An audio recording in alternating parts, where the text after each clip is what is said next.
HGLG11 menos 4,8, XPML11 menos 4,5, LVBI11 menos 5,8, BTLG11 menos 5,29. E sabe em quanto tempo tudo isso aconteceu?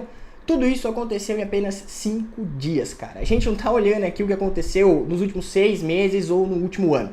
Os fundos imobiliários derreteram em menos de uma semana. Na verdade, quem me acompanha aqui já vem acompanhando essa queda dos FIIs já fazem 6 meses, né? Então não é novidade para ninguém que os FIIs estão caindo. Só que nessa semana em específico aqui os fundos realmente derreteram. Nesse vídeo eu vou resumir para você o que está acontecendo com os fundos imobiliários e no final eu vou responder o que eu vou fazer agora com os meus fundos imobiliários nessa próxima semana.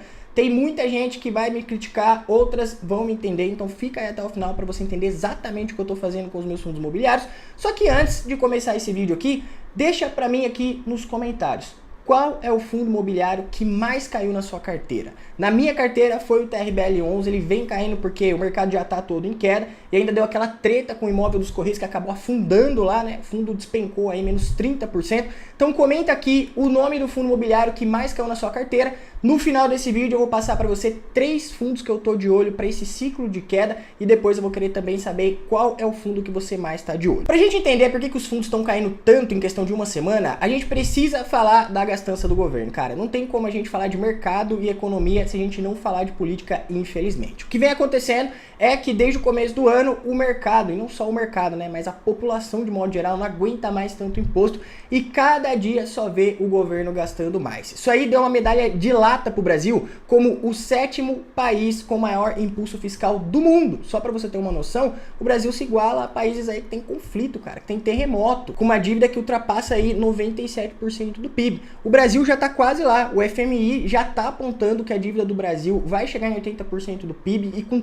tanta pressão assim acontecendo, não teve jeito, né? O governo teve que se pronunciar aí, já que era esperado há muito tempo que o governo se pronunciasse em relação a um corte de gasto e os mais otimistas estavam esperando aí que o Haddad fizesse um discurso mais focado em cortar os gastos. Só que aí, o que aconteceu? Ao invés do governo falar em cortar gasto, o governo deixou isso aí lá para 2026, que por sinal é um ano de eleição. Todo mundo sabe que governo já gasta demais, ainda mais em ano de eleição, tem que alimentar a propaganda. Isso não acontece só com esse governo, acontece em qualquer governo. Então já ficou meio que na cara o que ia acontecer, né? Eles iam deixar para cortar o gasto lá na frente, depois isso aí não ia acontecer. E ao invés de cortar gasto, o governo jogou a ideia de isentar de imposto de renda quem ganha até 5 mil reais por mês. E ao invés de cortar o gasto, colocar um imposto de 10% em quem ganha até 5 mil reais. Obviamente o mercado já entendeu e não gostou disso, porque o problema não é isentar quem ganha até 5 mil reais. Na verdade, quanto menos imposto, melhor. Porém, se o objetivo é você reduzir os gastos e você deixa de receber imposto,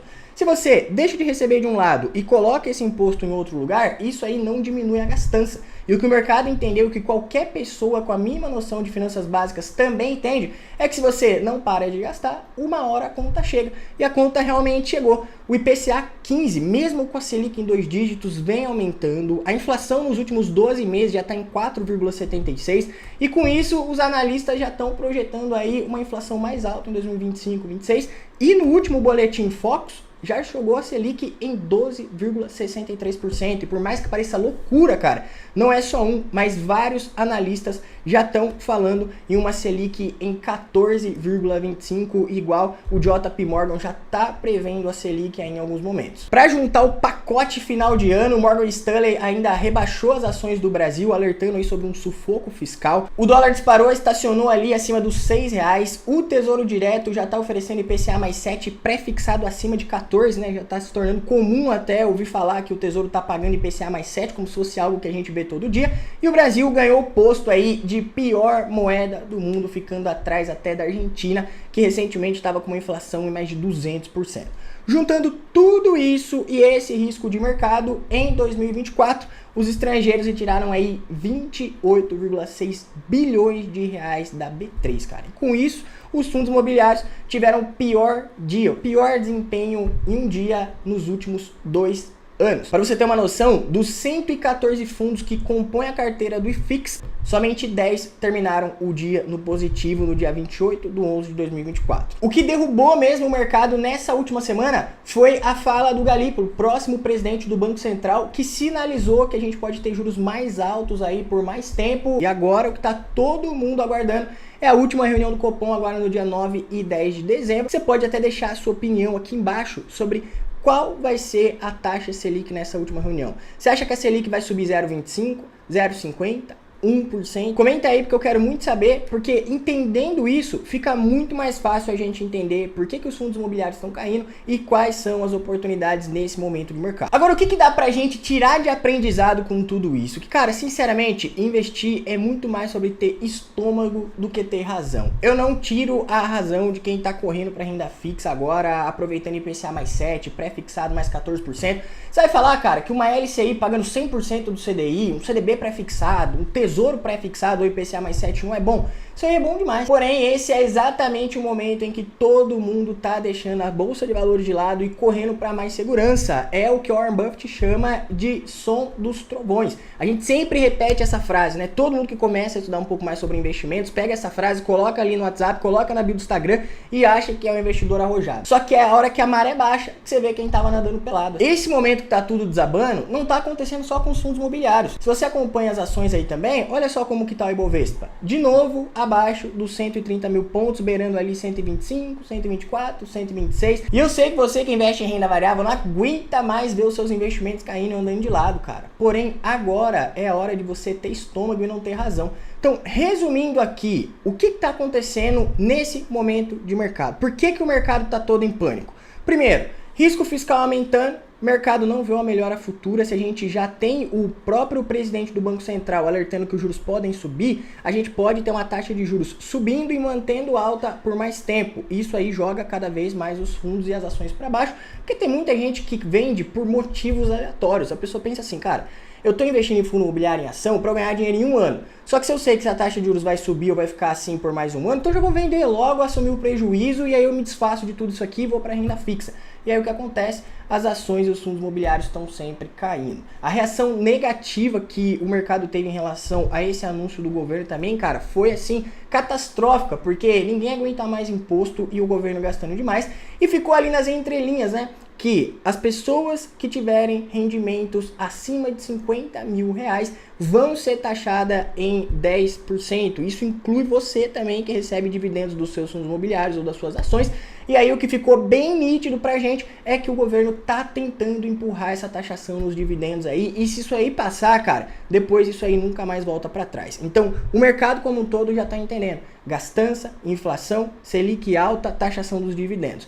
Tudo isso aí tá fazendo o quê? Tá pressionando a economia, taxa de juros está subindo, mas a inflação também continua alta. Por isso que a gente continua tendo aí dólar acima de 6 e IPCA mais 7 no Tesouro. Só que como que você deve proteger seu patrimônio agora? Primeiro ponto é a diversificação. Para onde a gente olha hoje, a gente vê várias oportunidades. Os fundos imobiliários é uma oportunidade absurda. Só que você tem oportunidade em ações, você tem oportunidade no mercado exterior, você tem oportunidade em cripto. Então, diversificar seu patrimônio, sem dúvida, é a forma mais garantida que você tem de você proteger o dinheiro que você está investindo. Se você deixa tudo em uma coisa só, seu risco é muito maior.